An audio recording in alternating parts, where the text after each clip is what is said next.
Dok. Iya. Tapi pada umumnya pengawasan peternakan atau apalah istilah untuk Provinsi Gorontalo oleh Dinas Pertanian dalam hal ini bidang peternakan sudah cukup masif dan sangat maksimal ya. Iya, dilakukan. pokoknya intens orang lah. Sangat Pokoknya intens. untuk menjaga Provinsi Gorontalo ini dari penyakit hewan menular. Ya. Iya. Dan dalam pengamatan Bu Dokter, Gorontalo masih wilayah zona aman untuk semua potensi-potensi penyakit yang ada. Hewan. Nah, termasuk PMK yang lagi ditakuti sekarang.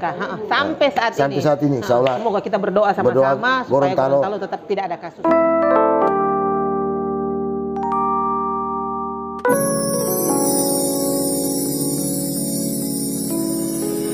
Ya, selamat siang. Assalamualaikum warahmatullahi wabarakatuh. Jumpa lagi dengan Abah Warkop, channel YouTube Gorontalo Low Marslak. Dan di kesempatan yang berbahagia ini, saya telah bersama dengan Dokter Hewan Feni Timporok. Beliau adalah Ketua Otoritas Veteriner Gorontalo. Nanti saya akan bincang dengan beliau apa itu veteriner. Dan saat ini kita berada di kantor Dinas Pertanian Provinsi Gorontalo, di kantin. Apa ini? Di kantin lah, di kedai. Food court. Ya. Selamat siang, Bu Dok. Selamat siang. Apa kabar ini, Bu Dok? Alhamdulillah, puji Tuhan. Puji sehat Tuhan, selalu. Sehat.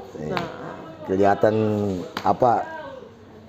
Enjoy terus ini, Bu Dok. Oh, wajib. Wajib. Wajib. Ya. Jadi, Bu Dok, terima kasih atas kesempatan, dan hari ini kita akan bicarakan soal veteriner dan segala aspek yang ada di dalamnya. Menurut Bu Dok, pengertian umum lah apa itu veteriner supaya masyarakat kita, masyarakat Gorontalo bisa memahami apa itu veteriner. Memang ini veteriner ini memang kalau misalnya orang tanya-tanya kalau mengerti kan lantaran memang istilah keren. Istilah keren ya? Sebab itu medik veteriner itu istilahnya itu medik veteriner itu dokter hewan. Oh, medik veteriner? Ya. Itulah dokter hewan. Iya. Oke. Dokter hewan. Jadi kalau misalnya rupa kita, di fungsional sebagai medik veteriner madya. Nah, seperti itu. Untuk pemahaman umum di lapangan apa? Katanya veteriner itulah hewan, itulah ternak. Oh, maksudnya bukan seperti itu. Veteriner itu memang bicara tentang menyangkut kesehatan hewan. Dan secara teknisnya itu ditangani oleh medik. Begitu. Nah, jadi kalau kesehatan hewan berarti di sana manusianya ada. Ya. Dan ditangani oleh dokter. Jadi memang kalau misalnya menyangkut veteriner begitu kan namanya istilah sekarang kalau di Kementerian Kesehatan One Health. Oh iya, One seperti itu. Iya, yang seperti itu. Kalau veteriner itu meliputi apa? Aspek-aspek apa saja untuk veteriner? Nah itu menyangkut kesehatan hewan, menyangkut kesehatan masyarakat veteriner. Nah, kesehatan masyarakat veteriner itu yang di dalam hal kita juga mau mengkonsumsi pangan asal hewan, ya kan selalu disarankan supaya kita mengkonsumsi pangan asal hewan yang asuh, aman, sehat, utuh dan halal. Ini 4 aspek ini? Iya, itu bagian dalam kegiatan Kesmafet. Dan kalau misalnya untuk Keswan, ya itu untuk kesehatan hewan yang ada. Jadi kesehatan masyarakat veteriner di dalamnya bahan pangan, asal hewan. Menyangkut begitu, menyangkut kan Kesmafet itu mau menjamin ketentraman masyarakat untuk supaya dia mengkonsumsi bahan pangan asal hewan itu yang sehat. Dari 4 aspek tadi itu. Iya, yang seperti itu. Ini baru pengertian veteriner. Orang Gorontalo bilang sudah putar-putar, Bu Dok. Memang. Tapi gak ini. Kita harus berikan. Ya, supaya tahu oleh masyarakat tahu. Karena memang menyangkut Kesmafet itu juga. Biasa itu begini Pak Irfan. Orang sekarang ini orang masih biasa beli daging yang murah. Nah, daging yang murah itu kan belum tentu dia aman, sehat, utuh dan halal. Jangan sampai dia daging murah karena itu daging bangkai, sapi yang somati, yang seperti itu. Tetapi ketika dia memenuhi kriteria asuh, dijaminlah masyarakat untuk mengkonsumsi itu. Berarti dia aman, nyaman. Kalau menurut dalam konteks ini untuk mendapatkan daging-daging seperti itu di pasaran, katakan pasaran bebas lah, itu di mana? Nah, untuk mendapatkan daging yang aman, sehat, utuh dan halal itu sebenarnya sapinya itu harus dipotong di RPH. Oh, kuncinya di situ? Ya, rumah potong hewan. Nah, rumah potong hewan kenapa? Karena sapi sebelum dia dipotong, dia diperiksa. Apakah dia ini layak dipotong atau tidak. Jangan sampai sapi sakit mau dipotong. Ya, dan kemudian namanya itu antemortem. Nah, kemudian ada postmortem. Postmortem itu artinya pemeriksaan yang setelah sapi dipotong. Jadi ada pemeriksaan bagian jeroan-jeroannya.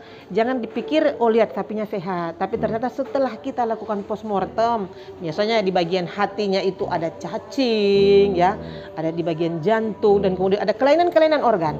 Nah, itu kalau dia dikeluaran dari RPH pasti akan diafkir. Tidak boleh dikonsumsi, dalam arti tidak boleh dijual. Nah, itu jadi harus ada fungsi RPH, rumah potong hewan. Karena di RPH juga ada tenaga medis ya? Ada dokter hewan. Ada dokter hewan yang akan melakukan pemeriksaan di sana. Jadi kalau misalnya daging yang sudah keluar dari RPH, saya jamin. Jamin. Asunya ada. Asu di situ. Nah itu. Ya. Kan kalau kita lihat kan banyak masyarakat mungkin dalam tanda kutip ya, karena kita masih awam kan, ya asal saja. Yang penting dapat lihat ini sapi sehat, potong daging. Padahal dari kacamata medis veteriner, ampas itu harus seperti itu. Dan itu hanya ada di RPH. Harus di RPH. Kalau unggas ada, namanya RPU, rumah potong unggas. Nah, orang juga kenapa harus melalui rumah potong unggas, karena apa? Atau kenapa harus di rumah potong hewan? Kan kita ini harus menunjukkan bahwa cara juga pemotongan sapi itu baik dan benar. Ada Seperti doa apa? kan? Seperti apa? Baik kan dan pemotongan sapi itu kan bukan cuma asal potong. Nah, itu yang asu tadi kan aman, sehat, utuh, halal. Halalnya itu apa? Halalnya itu di dalam cara pemotongan. Orang kalau misalnya potong ayam, ya, atau misalnya potong sapi, dia tidak boleh menderita sakit baru mati. Ketika potong harus mati. Ayam juga kan kebanyakan kan sekarang orang cuma main-main kasih patah leher. Aduh, Tuhan. Makanya langsung. Atau truk. Pisaunya nggak tahu tajam. Pisaunya tajam. Itu enggak termasuk dalam kategori halal itu. Jadi semuanya, ada kan juga doa-doanya, doa potong sapi, doa itu ada. Dan aspek yang halal ini hanya dapat kalau dipotong RPH. di RPH. Nah, saya yakin di RPH, makanya kembangkanlah RPH. Kembangkan di RPH. Kalau untuk Provinsi Gorontalo, Bu Dokter lihat bagaimana RPH yang ada di Gorontalo? Nah inilah, sebenarnya memang kalau misalnya untuk RPH ini ada di RPH Kota Gorontalo ada. Ada RPH Marisa di Pohuwato. Ada RPH yang ada di Kabupaten Gorontalo Utara. Cuman sejujurnya Pak Irfan, saya bilang orang belum terlalu memanfaatkan RPH-nya. Bu Dokter lihat di mana kelemahannya sampai masyarakat belum begitu familiar dengan RPH, artinya belum dimanfaatkan lah RPH itu. Kalau saya melihat masih rendah pola pikir tentang bagaimana mendapatkan pangan yang asuh. Pak, kalau misalnya di tempat-tempat nanti juga ke depan akan ada bahwa daging yang dijual baik di pasar maupun yang ada di supermarket begitu, daging yang sudah ada label. Nah, betul. Daging yang sudah ada label itu berarti kan dia sudah memenuhi persyaratan asuh. Nah, seperti itu. Nah, kemudian sekarang kan masyarakat ini masih mau membeli daging yang di kios-kios yang tidak ada tempat perlindungan. Begini Bu Dok, kalau Abah Warkop, saya melihat begini. Masyarakat itu belum begitu familiar memotong hewan di rumah potong hewan atau RPH.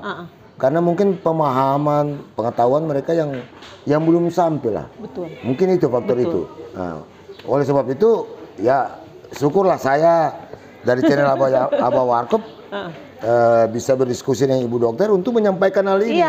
Karena betul. Perlu ada RPH. Hubungan dengan kesehatan manusia. Iya, benar.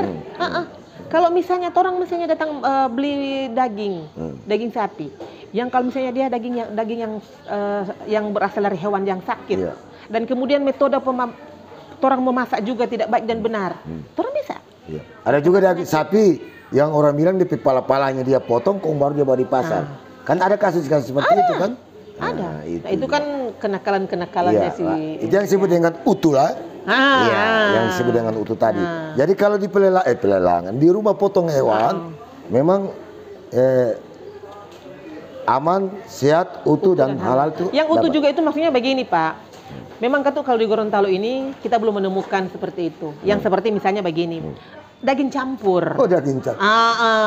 Jadi ada kalau juga misalnya kasus begitu. ada daging campur. Kan yang di tempat-tempat yang lain tuh campur daging. Iya, daging sapi dicampur mungkin yang daging kerbau bisa atau kuda. Daging kuda juga bisa. Bisa. Secara organoleptik kita lihat tidak ada perbedaan kan? Karena kan dia sudah campur semua. sekali. Itu seperti juga. itu. Oke. Jadi memang itu baru sebagian kecil yang ditangani oleh bagian kesehatan masyarakat veteriner yang merupakan tanggung jawab dari medik veteriner. Belum Keswan. Belum Keswan. Luas nanti sekali sebentar lagi. kita masuk di Keswan. Saya coba lagi menggali karena apalagi ini Provinsi Gorontalo, khusus Kota Gorontalo, banyak kedatangan telur dari luar. Pangan asal hewan. Daging dari luar, susu dari luar. Bagaimana Bu Dokter lihat ini? Nah, itu kalau misalnya yang datang kamar di luar itu orang ada yang namanya pemeriksaan, persyaratan-persyaratan teknis.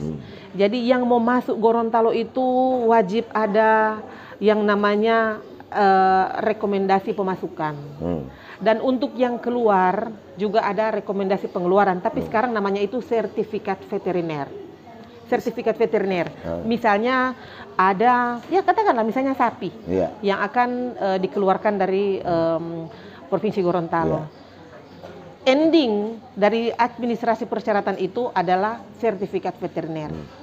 Jadi kalau misalnya dia sudah sertifikat veteriner, dia boleh dikirimkan ke provinsi yang lainnya.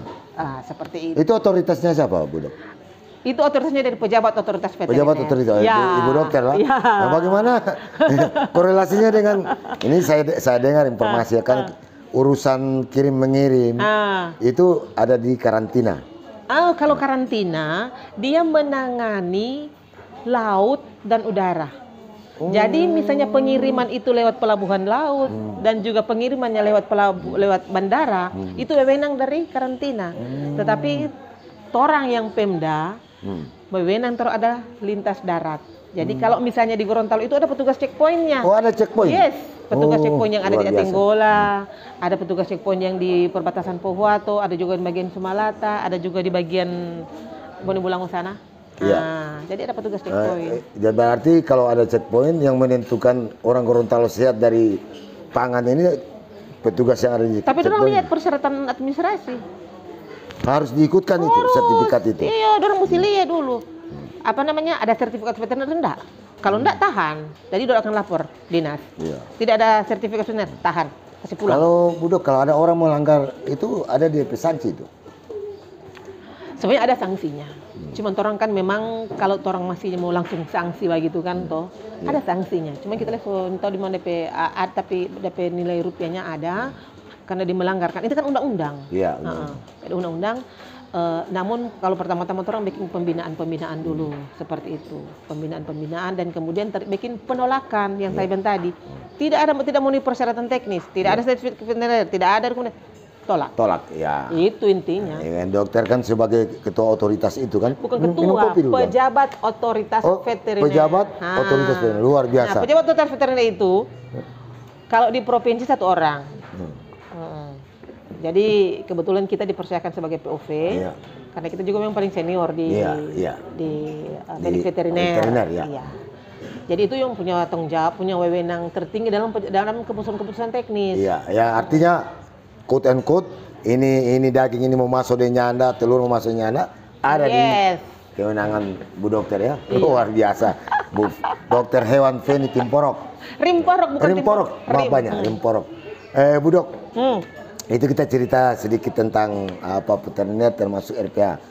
Ini saya coba lebih melangkah lebih jauh soal yang enggak tahu ya, bisa dibantah kalau itu salah.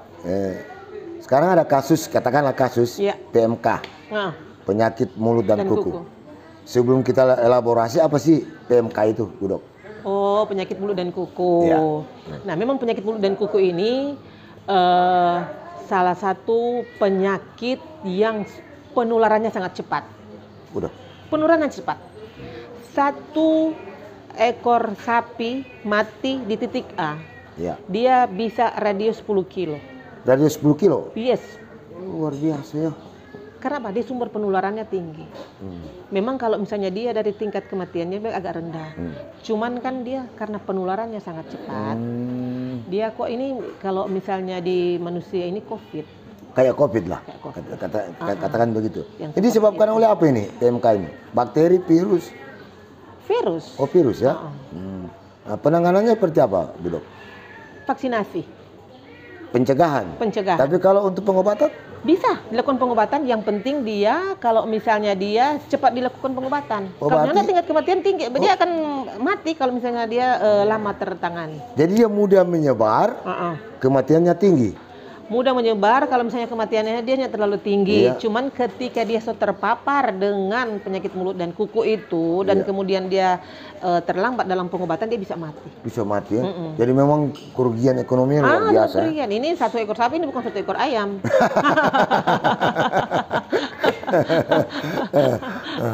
Dalam konteks Gorontalo, seperti apa Bu Dokter lihat untuk penyakit mulut dan kuku ini? Sampai sekarang ini Iya, sampai saat ini. tidak ada kasus, tidak ada laporan tentang PMK. Dan teman-teman di lapangan juga sekarang kan sementara melakukan program vaksinasi. Iya. Nah, walaupun program vaksinasinya belum semua, tapi sekarang kan step by step. Karena memang cuma salah satu itu. Hanya untuk vaksinasi. Vaksinasi.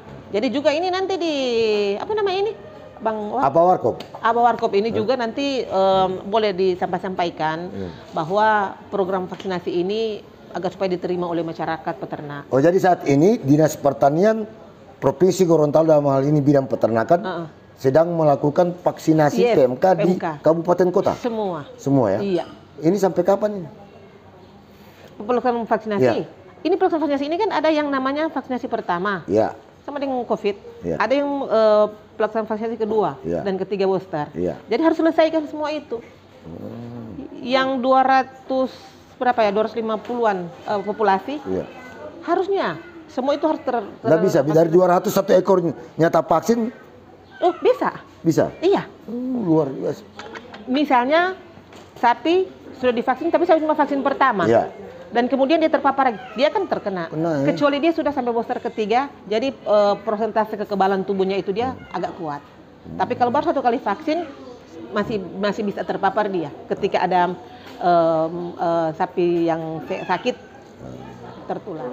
Nah, jadi Bu Dok, itulah tadi kita mengenal penyakit mulut dan kuku. Yang untuk konteks Gorontalo alhamdulillah aman Bu Dok ya, terkendali. Tapi Bu Dok, ada data yang sama saya, katanya sapi Gorontalo ini sekarang belum bisa keluar. Itu bagaimana penjelasannya itu? Iya sih, memang ceritanya begini, Gorontalo ini tidak ada kasus. 0 kasus? 0 kasus. Oke. Dia memang secara geografis letak Provinsi Gorontalo dia 0 kasus, hijau ya. Tetapi kita ini jadi masuk zona kuning karena wilayah kepulauan Sulawesi. Jadi kan yang pertama terpapar di Sulawesi Selatan, kita langsung jadi kuning di sini. Manado langsung jadi kuning. Jadi sebenarnya kan walaupun kita tidak ada, walaupun daerah hijau, provinsi hijau, provinsi Sulut hijau, tetapi karena zona kepulauan, jadi kita masuk di kategori kuning. Nah, jadi kalau misalnya kategori kuning melalui surat edaran dari BPBD yang 08 sekarang yang terakhir, zona kuning itu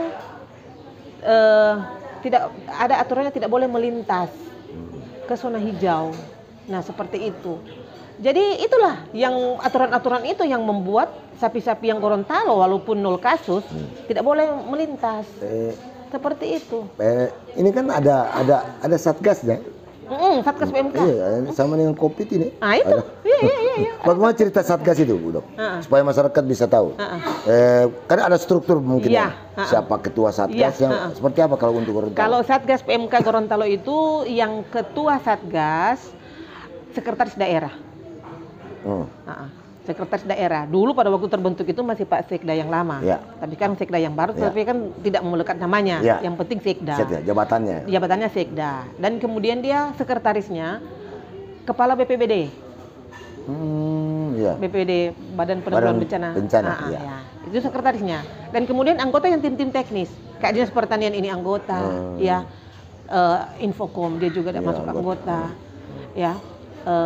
Dinas Kesehatan juga anggota. Ada beberapa anggota dari instansi-instansi. Itu Satgas PMK. Itu PMK Satgas PMK Provinsi Gorontalo. Ya. Di kabupaten kota juga ada Satgas masing-masing. Oh, jadi dia terstruktur provinsi, kabupaten, kota. Iya, ada juga Satgas yang ada di kabupaten kota. Baru Jadi untuk petugas monitoringnya ada. Nah, itu tim teknis. Tim teknisnya itu Ya, yang tim dibentuk oleh teknis. kabupaten, Ya, kota. jadi Dinas Pertanian itu merupakan tim teknis dan kegiatan untuk surveillance, untuk monitoring dan segala-gala dan sebagainya itu memang tugas dari tim teknis. Untuk konteks Gorontalo lagi jalan. Iya, lagi jalan. Lagi jalan program vaksinasi kan di Gorontalo mulai bulan Oktober, akhir Oktober kali. Oktober, November, Desember teman-teman sudah pada jalan. Oh, jadi untuk vaksinasinya. Iya, untuk vaksinasi. Kalau untuk misalnya seperti penyampaian penyeluruhan, penyampaian informasi tetap ada. Dilakukan. Tetap dilakukan namanya KIE, Komunikasi Informasi Edukasi. Jadi ke teman-teman, jadi ya biasalah sama dengan COVID. Kami juga bikin, ada yang di bidang peternakan yang baliho besar sekali yang 4x6. Iya, iya. Tentang itu tuh. Itu bagian dari informasi. Nah, itu bagian dari informasi supaya memang sengaja bikin besar seperti itu supaya orang lewat bisa baca. Iya kan? Ada juga dalam bentuk poster, dalam bentuk banner dan lain-lain, itu dibagi-bagikan semua kabupaten kota dan itu dipasang di setiap perbatasan, boleh punya di tempat-tempat umum supaya masyarakat juga mengenal, mengetahui dan memahami apa itu PMK. Jadi itu udah bentuk juga itu ya. Ada juga kegiatan sosialisasi yang ada yang biasa dilakukan, yang seperti itulah. Itu Bu Dok secara umum lah. Kalau kita masuk secara teknisnya, hewan yang sudah terjangkiti oleh virus ya, yang penyakit PMK itu apa masih bisa dikonsumsi? Nah, sebenarnya banyak kalau orang tanya-tanya seperti itu. Pertanyaan banyak. Saya cuma bilang begini. Apakah kita mau mengkonsumsi daging yang berasal dari hewan yang sakit? Saya kasih malah saya balik pertanyaannya seperti itu. Orang mau mengkonsumsi daging itu kan yang tadi saya bilang aman, sehat, utuh dan halal. Ngapain saya mau mengkonsumsi daging yang berasal dari hewan yang sakit? Seyogyanya hewan kalau dia sakit jangan dipotong, disembuhkanlah dulu lah, yang seperti itu. Dan memang yang sekarang kan terjadi kan memang kebanyakan juga ketika sakit cepat-cepatlah dipotong, ya seperti itu. Dan hal-hal yang seperti itu memang tidak bisa dielakkan juga, banyak yang terjadi. Jadi sarannya sebenarnya berarti kita harus kalau misalnya sumber daging yang kita tidak tahu dari mana, kita harus memasak dengan baik dan benar. Iya. Paling itu kuncinya. Ya, persoalannya di situ Bu Dok. Itu bisa dikatakan insiden lah. Kalau kita nggak tahu kan sumber daging. Jadi hewan ini sudah terjangkiti PMK. Pertanyaan saya tadi itu apa masih bisa dimakan? Ternyata dalam tanda kutip ya masih boleh, masih bisa dimakan, tapi pada suhu tertentu dimasak. Iya, jadi dimasak dengan baik. Dan tapi kalau misalnya tidak semua penyakit-penyakit hewan yang bisa orang konsumsi. Kalau antraks, nah itu sama sekali tidak boleh. Zoonosis. Ya, karena dia bersifat zoonosis. Nah ini memang orang katakan PMK ini kan tidak zoonosis, oke benar. Iya, PMK kan tidak zoonosis kan ya? Tidak, dia tidak zoonosis. Namun itu kan tadi saya bilang sumber penularannya cepat. Bayangkan kalau misalnya dia seantero misalnya peternakan dia terpapar dengan virus PMK, apakah kita mampu untuk melakukan pengendalian? Kalau misalnya sudah terpapar, jadi mencegah lebih baik daripada kita melakukan pengobatan. Nah seperti itu. Jadi kalau misalnya kasus antraks, itu sama sekali tidak boleh dimakan. Itu harus dikubur, dan itu pun kuburnya itu kan memang ada protapnya, ada SOP-nya. Ada protap juga? Ya, ada SOP-nya. Jadi karena apa? Kan saya bilang ini bakteri antraks dia hidup di tanah sampai puluhan tahun.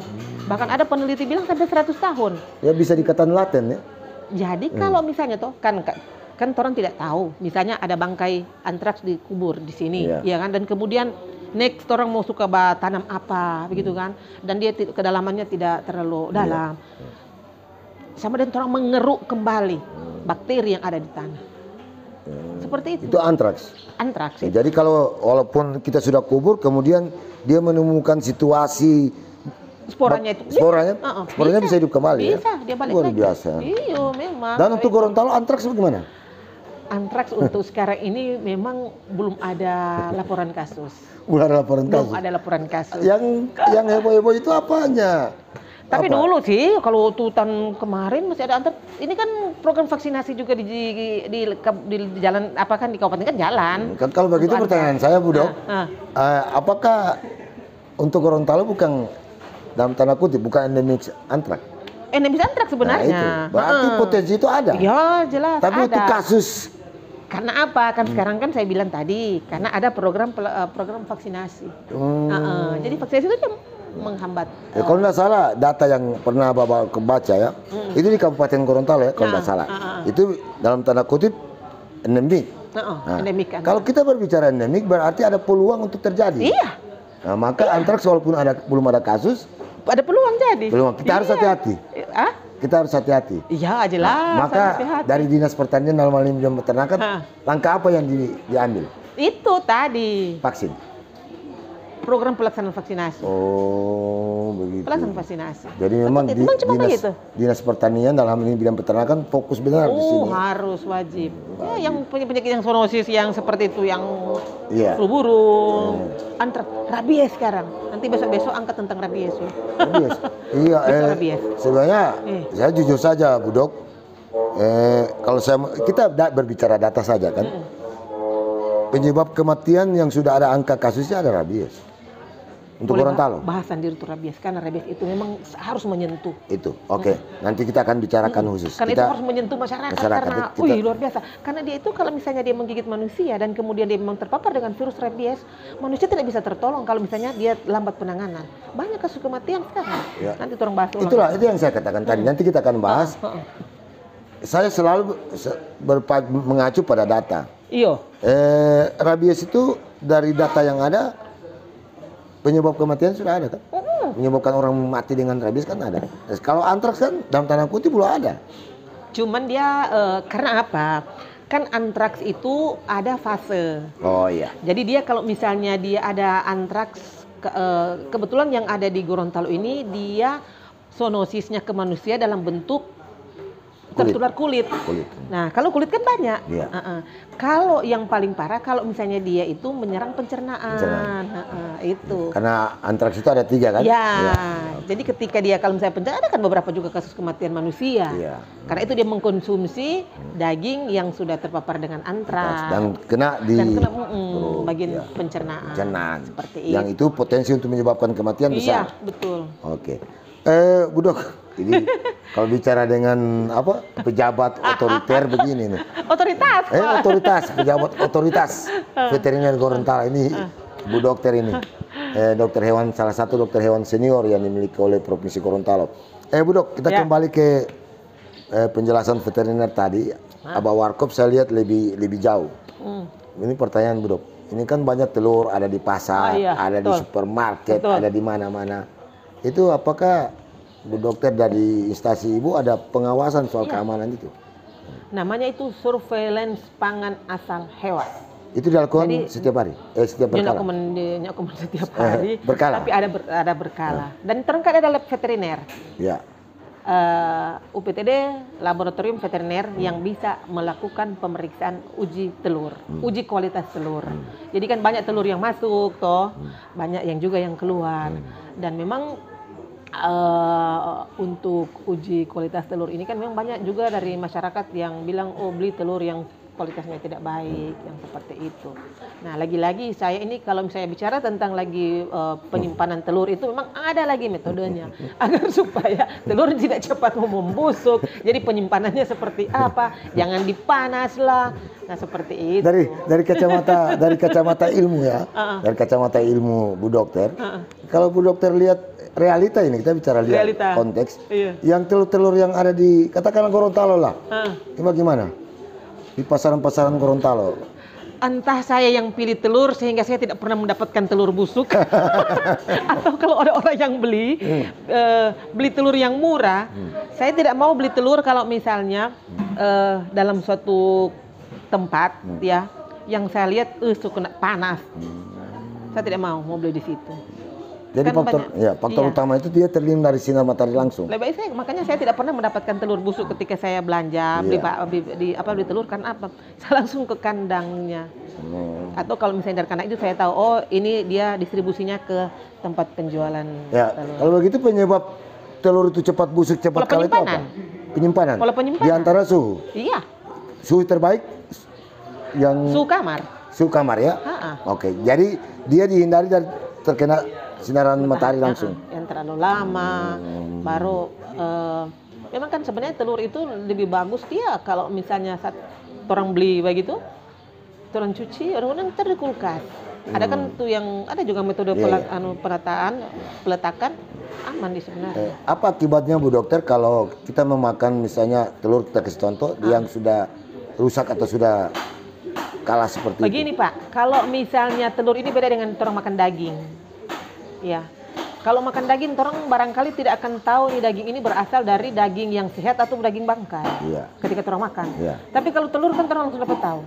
Ketika orang rebus dan kemudian kupas, bau busuk itu tidak mau makan. Oh iya benar. Iya kan, Nah, seperti itu. fakta. Orang goreng juga ketika kuning telurnya sudah tidak tercampur daging, tidak usah makan. Seperti itu. Jadi kan cepat kelihatan, langsung. Tapi secara umum dalam pengawasan dokter bahwa Gorontalo alhamdulillah aman ya. Iya. Baik sapi ternak besar, kecil maupun unggas ya. Untuk unggas itu untuk aman. telur, Telur. daging-daging juga yang beredar. Iya. Karena juga ini loh sebenarnya saya juga ini memang barangkali lantaran senior. Jadi saya juga ini walaupun sebagai pejabat otoritas veteriner, saya juga ini sebagai koordinator NKV, nomor kontrol veteriner. Seperti apa itu Bu? Nah, nomor kontrol veteriner itu juga menyangkut persyaratan administrasi suatu perusahaan baik besar maupun kecil maupun mikro, dia untuk mendapatkan NKV itu nomor kontrol. Nomor kontrol itu misalnya begini. Supaya untuk mendapatkan telur yang baik seperti tadi yang disampaikan, ada kegiatan surveillance ke perusahaan ayam petelur. Nah, di situ nanti orang akan melakukan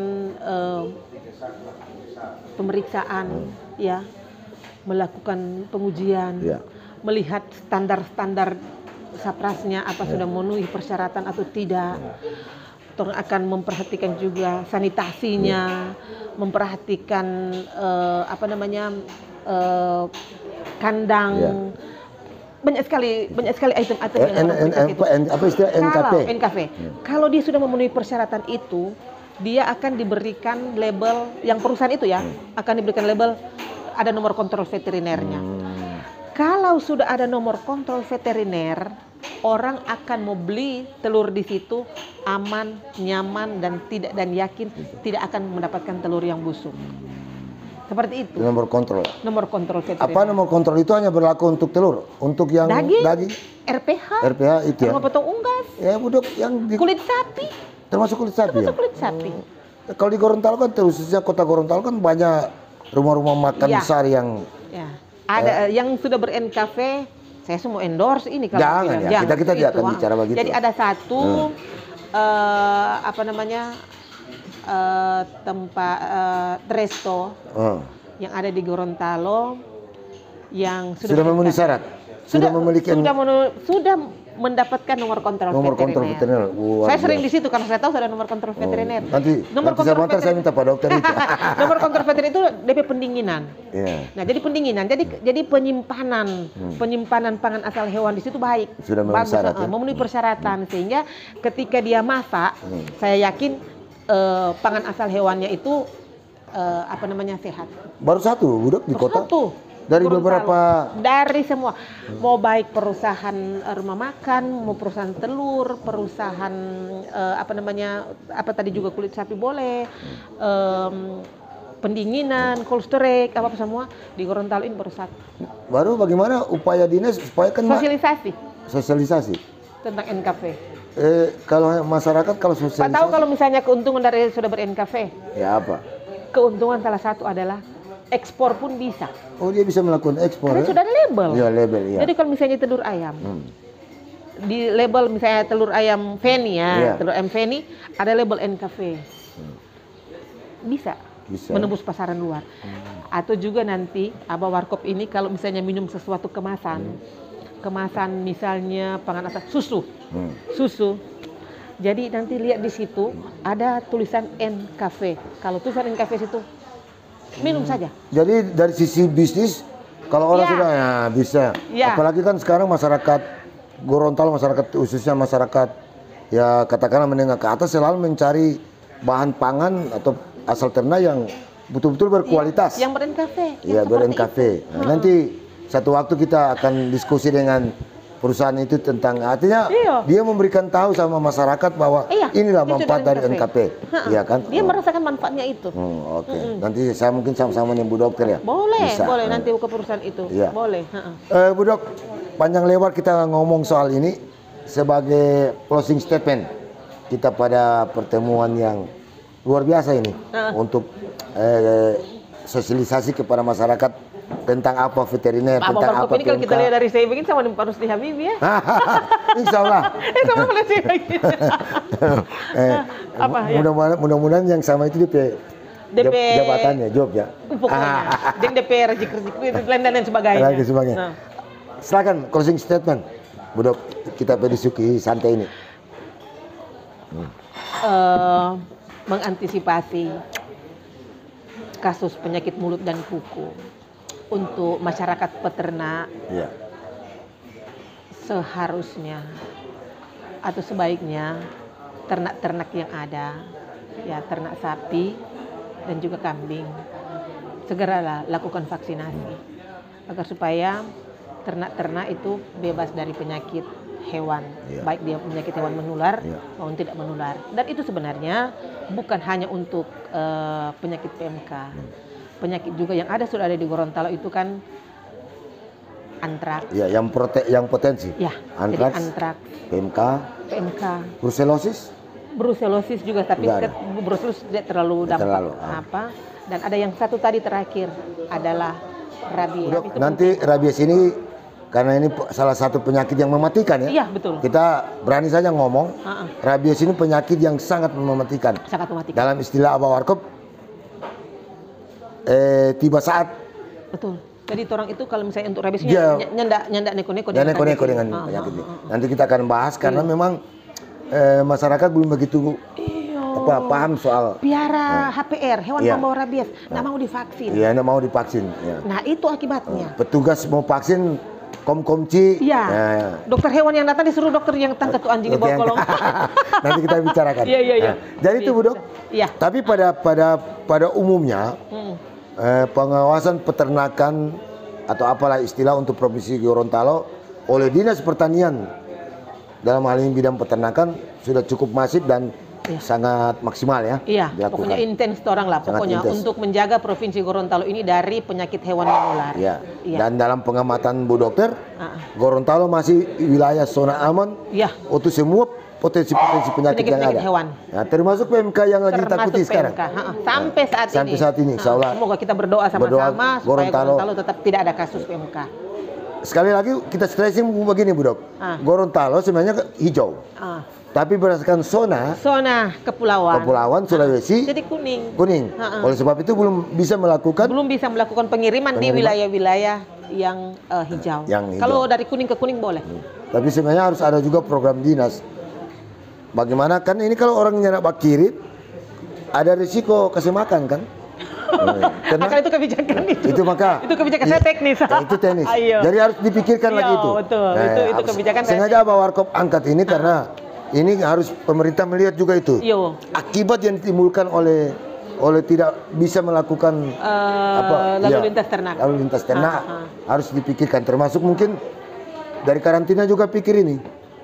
Iya, dari kementerian kan, karena ini otoritasnya karantina kan. Karantina kan. Bagaimana setelah hewan tidak bisa dikirim?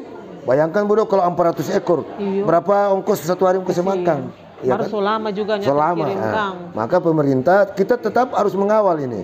PMK jangan sampai meledak di Gorontalo. Betul. Tapi supaya juga tidak ada dampak ekonomi ke masyarakat, harus ada program yang membackup Iya, itu. iya. Mungkin Bu Dokter setuju setelah itu. Iya, memang Iya, betul oke. seperti itu Katun. Itu Oke, Bu Dok. kebijakan-kebijakan dari para petinggi itu. Kalau orang pokoknya bagian teknis. Bagian pokoknya teknis. apapun, pokoknya bagian teknis semua itu Teknis. persyaratan administrasi, persyaratan teknis. Dia mau keluar, orang akan mau sama itu, mau penuhi semua keperluan dari para peternak, para pengusaha. Nah, pertanyaan terakhir, sampai kapan Bu Dokter akan backup terus ini kesehatan hewan? Sampai bukan sampai masa habis jabatanku ini, tidak. Pokoknya saya ini hidup di dunia peternakan. Karena maksudnya dokter hewan itu melekat dalam personal kan? Iya, personal. Bukan di jabatan. Bukan di jabatan. Jadi walaupun saya pensiun nanti, saya tetap sebagai profesi seorang medik veteriner. Iya. Saya juga pensiun itu nanti kan bisa praktek. Karena saya lihat Bu salah satu dokter senior yang ada di Gorontalo. Ya, itu sampai itu saya tanya begitu, sampai kapan ini? Karena memang sampai saya mati. Karena memang ini Bu bersentuhan dengan kehidupan. Iya, kemaslahatan masyarakat. Iya. Saya juga punya beban loh. Iya. Saya punya beban kalau misalnya itu terjadi. Sedangkan kasus-kasus yang kemarin yang antraks itu yang walaupun cuma kulit, kasihan. Iya. Tapi yang terakhir ini ada, baru masuk saya. Ada kasus kematian lagi di Kabupaten Pohuat. Soal? Habis. Habis. Oke, kita coba angkat lagi soal itu. Oke Bu Dok, terima kasih banyak atas kesempatannya. Sukses selalu. Sama-sama selalu. Ya, demikianlah sahabat Aba Warkop, itulah bincang saya dengan Bu Dokter Feni Limporok. Limporok. Beliau adalah pejabat otoritas veteriner yang dimiliki oleh Dinas Pertanian Provinsi Gorontalo, dalam hal ini bidang peternakan. Dari Gorontalo untuk Indonesia, salam sehat. Assalamualaikum warahmatullahi wabarakatuh. Selamat siang.